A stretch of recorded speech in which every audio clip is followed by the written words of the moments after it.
पिला माने आज विद्यादान ग्रुप को तुम मान स्वागत।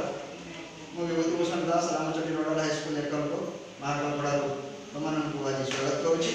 आज आम आलोचना करवा कोविड-19 परिवेश परिस्थिति में बाहर को जापारे तेना घर रही पढ़ा लगी मुझे तुम पाख गोटे भिड पठाऊँगी।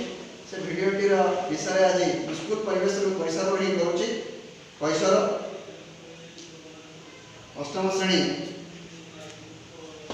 श्रेणी बहिर आम जो दशम अध्याय कैशोर आम आलोचना करवा। कैशोर पूर्ववर्ती अध्याय थिला कैशोर पूर्ववर्ती अध्याय थिला प्राणी मानकर प्रजनन।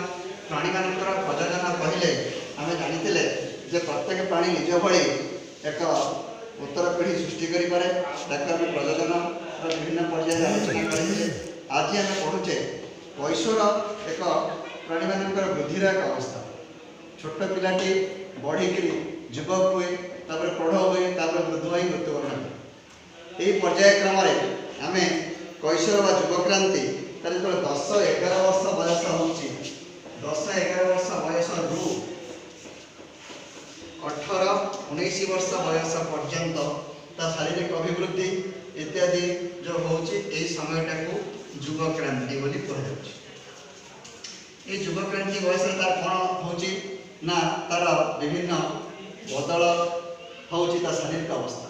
तार पुओ मानकर मांसपेशी ग्रोथ होची, उच्चता बहुत बढ़ी जाऊँ उभयंकर पुओ झीकर एवं पुओ मानकर निशदाड़ी उठुची, झी मानकर मासिक ऋतुचक्र आरंभ होची एवं शरीर विभिन्न विकास आरंभ होची। ये जो परिवर्तन पाई तांकर खाद्य अधिक सुषम खाद्य दरकार होची। कौन दरकार होची ना सुषम खाद्य दरकार होची। आज आलोचना को आम एठी क्षांत करिबा।